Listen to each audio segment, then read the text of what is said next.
خدای او خدای رسول ته وګورئ چې سحر باندې مو د کېږي. وروستو پاتې قوم څه ته وایي؟ همدغې ته وایي چې نور تود شوی او دې په بړستنې کې ډوب پروت دی او تعجد کوي. ای د خدای نیکبخته راوځه دې بړستنې نه،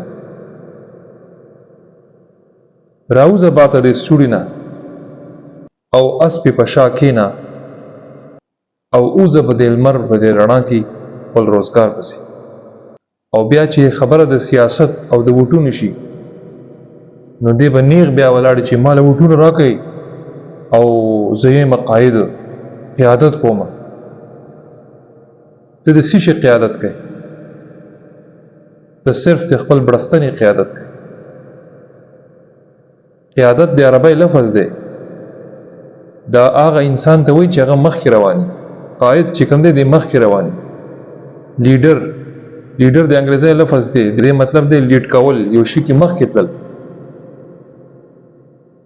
لمر تود شوی دی او ته لا اوسه پورې تود نه یې او ته وایې زه قائد یم قیادت کوم ماله ووټ راکړئ.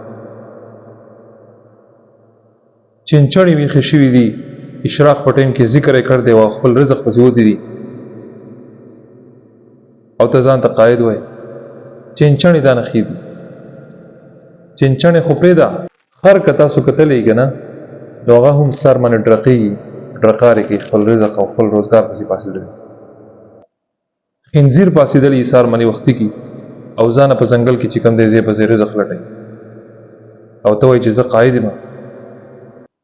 په کار خو دا ده چې خنزیر ستا قیادت وکړي چې هغه تا نه مخکې پاڅېدلی دی. ما له ووټ وکړ زه قائد یم. ته قائد نه یې، ته تش کوتک یې. الله په ځمکې باندې زه خلیفه یم. ته څه شي خلیفه یې؟ ته د الله په ځمکې باندې بوج یې. سحر موز پسې چې لمر لا نه راوتی او ته راوتی، دا دی صحیح انسان، دا دی سلیم الفطرت انسان. که سړی او که زنانه چې لمر لا نه راوتی او د خپل کار روزګار پسې راوتی نو دا په فطرت باندې قایم انسان. 9 بجې په پاسې سترګې به منګي بړستنې نه براوځي، بیا به رو کېږي او 11 بجې به ته خپل دفتر ته ځې، هلته به کافیس کې او ته وایې چې زه د قوم خدمت کوم یا چې کوم دی کاروبار کوم یا چې کوم دی بل روزګار کوم. ته تش په دنیا باندې د الله په ځمکې باندې او د ټول جانورانو باندې بوج. نو محترمو که ترتیب مو صحیح نه کو نو تباه کېږئ. کم قوم ترقی کوي، کم خلق ترقی کوي، هغه سحر باندې نه ودې کېږي.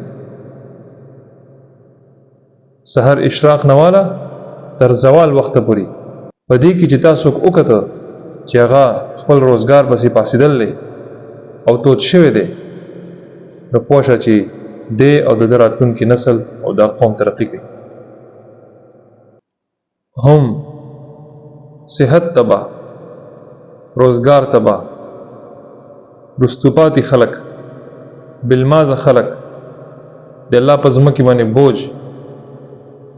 هغه ټیم به دی بیا بار ګرځي چې کم ټیم ټول مخلوقات چې ماسپښین لمونځ پسې ټول مخلوقات خپل سوړي ته واپس ننوتي او لږ ساعت دمه کوي. دویم پارټ شروع کوي لکه او دی لا اوس چې دی راوځي سترګې کلاو کي هغه پر دې بل ګرځي. که هغه د قومي اسمبلی کسان دي، که هغه د کاروباریان دي، که هغه دفتر وال دي، الا ماشاءالله ډېر کم کوز خلک داسې دي چې هغو خپل ترتیب چې کوم دی سلامت ساتلی.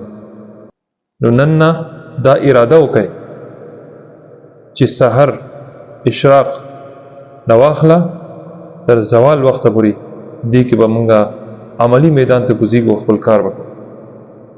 الله دې زمونږ په حال رحم وکړي او الله دې موږ له په دې خبرو باندې عمل کولو توفیق راکړي.